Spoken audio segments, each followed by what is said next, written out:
Do like share and subscribe, और कृपया करके इस चैनल को बढ़ाने के लिए आप इसको सब्सक्राइब कीजिए, साथ साथ अपने दोस्तों के बीच में भी इसको शेयर जरूर। गुड इवनिंग फ्रेंड्स, आज की अपडेट कुछ इस प्रकार से है। हमास ने इसराइल पर मुंबई हमलों जैसा भीषण आतंकी हमला किया है। हमास के आतंकी इसराइल में ज़मीन, हवा और समुद्र से घुस आए हैं। अभी भी कई मोर्चों पर लड़ाई जारी है। इस बीच इसराइल के 1 लाख सैनिक गाज़ा की सीमा पर तैनात हैं और कभी भी हमास पर धावा बोल सकते हैं। इस बीच इसराइल के अमेरिका से हथियारों की मदद मांगी है। अमेरिकी रक्षा मंत्रालय पेंटागन ने कहा कि वो इसराइल को घातक गोला बारूद भेज रहा है। अमेरिका का सबसे घातक एयरक्राफ्ट कैरियर भी इसराइल के पास पहुंच रहा है। इसराइल भारत का अभिन्न मित्र है और हर संकट में भारत के साथ कंधे से कंधा मिलाकर खड़ा रहता है। इसराइल ने भारत को कारगिल युद्ध के दौरान बंकर को तबाह करने वाले बम दिए थे। इसके बाद भारत ने पाकिस्तानी सेना को खदेड़ने में सफलता हासिल की थी। ऐसे में अब सवाल उठ रहा है कि क्या भारत अपने दोस्त को हथियार भेजेगा। ईरान, हिजबुल्लाह और सीरिया के हमले के खतरे के बीच अमेरिका ने महाविनाशक युद्धपोत यूएसएस गेराल्ड फोर्ड और 5 गाइडेड मिसाइल क्रूजर तथा डिस्ट्रॉयर भेजे हैं।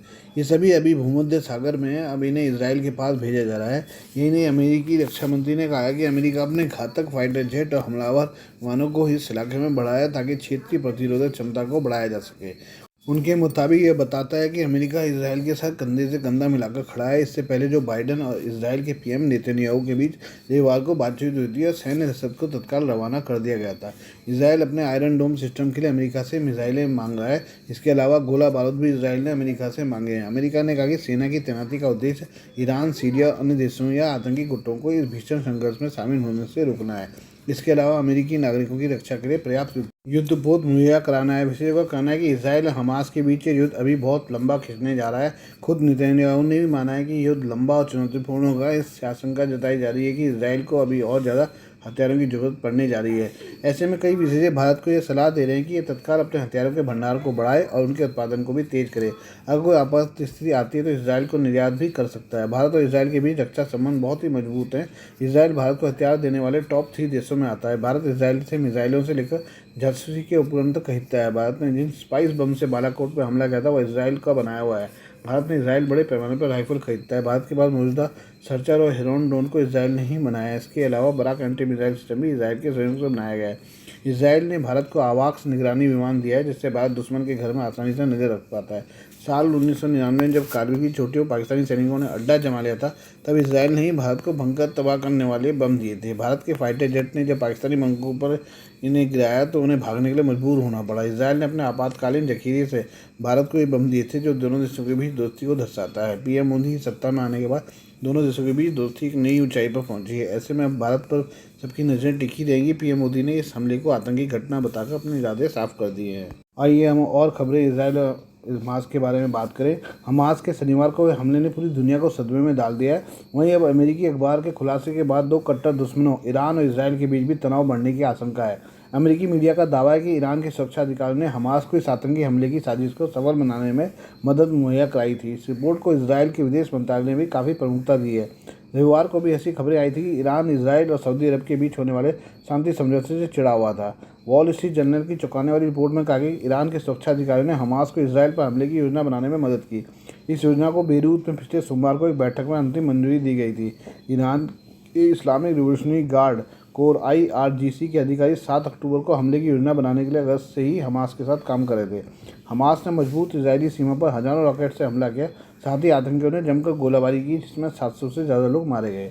अखबार का कहना है कि ईरान के अधिकारियों के साथ ही लेबनान का हिजबुल्लाह भी मीटिंग में शामिल था। बेरूत में कई मीटिंग हुई जिसमें कई सामरिक रणनीतिक योजनाओं का अंजाम दिया गया। लंदन यूनिवर्सिटी में SOAS मिडिल ईस्ट इंस्टीट्यूट की डायरेक्टर लीना खतीब की टिप्पणी भी इस रिपोर्ट की पुष्टि करती है। उन्होंने कहा इस तरह का हमला महीनों की योजना के बाद ही हो सकता था और ईरान के साथ समन्वय के बिना नहीं हो सकता था। उनका कहना था कि हमास लेबनान में हिजबुल्लाह की तरह ईरान से पूर्व स्पष्ट सहमति के बिना युद्ध में शामिल होने का निर्णय अकेले नहीं लेता है। अखबार के मुताबिक पूरी योजना आखिर में सभी मोर्चों में इसराइल के साथ सक्रिय युद्ध छेड़ने की है। इसके जवाब में हिजबुल्लाह और पाकिस्तान की आज़ादी के लिए पॉपुलर फ्रंट, गाजा और वेस्ट बैंक में फिलिस्तीनी इस्लामिक जिहाद और हमास की मदद से इसे ख़त्म करना है। अमेरिका के अधिकारियों ने इस रिपोर्ट की पुष्टि नहीं की है। इसराइल के विदेश मंत्रालय की तरफ से भी एक ट्वीट में इसका जिक्र किया गया है। विदेश मंत्रालय ने कहा कि ईरान के साथ मिलकर हवाई, जमीन और समुद्री घुसपैठ की योजना बनाने के लिए अगस्त से ही हमास साजिश में जुट गया था। अमेरिकी अधिकारियों की माने तो उन्होंने ईरान के शामिल होने के सबूत नहीं देखे हैं। CNN के साथ एक इंटरव्यू में विदेश मंत्री एंटनी ब्लिंकन ने कहा, हमने अभी तक इस बात का सबूत नहीं देखा कि ईरान ने इस विशेष हमले का निर्देशन किया था या उसके पीछे था। लेकिन निश्चित रूप से इसके साथ उसका एक संबंध है। हमास के आतंकवादियों ने इसराइल के सैनिकों और बुजुर्ग, महिलाओं, बच्चे, पूरे के पूरे परिवार समेत सैकड़ों लोगों को बंधक बना लिया है।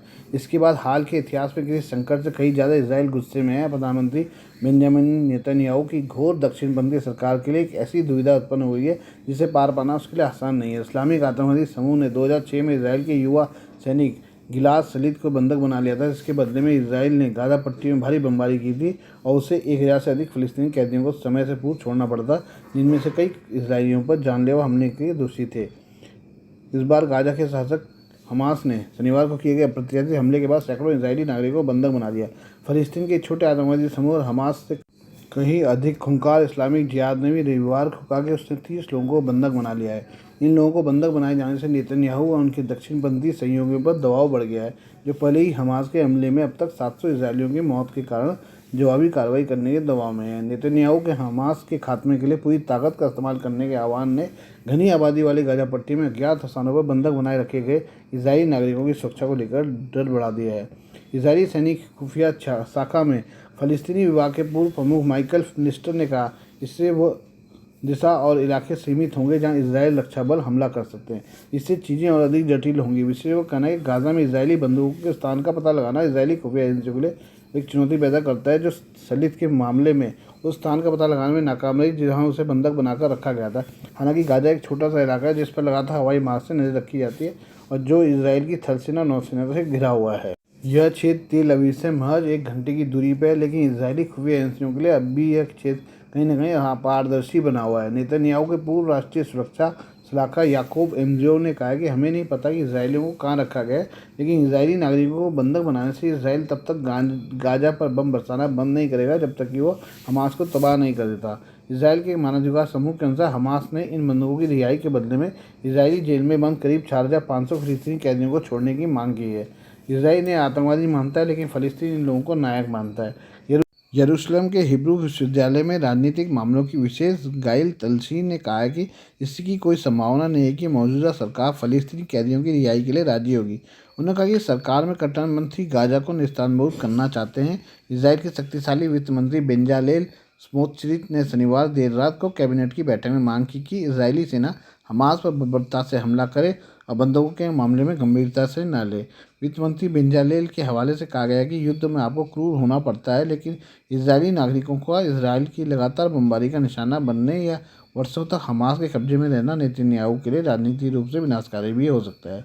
वरिष्ठ इसराइली राजनीतिक टिप्पणीकार यहूद यारी ने कहा है कि यह एक बड़ी दुविधा है। डर है कि जब ज़मीनी अभियान शुरू होगा तो हमास हर 1 घंटे, हर 2 घंटे में एक बंधकों को मौत के घाट उतारने की धमकी देगा। आज के लिए बस इतना ही। बाकी मिलते कल आपको नई खबरों के साथ। धन्यवाद।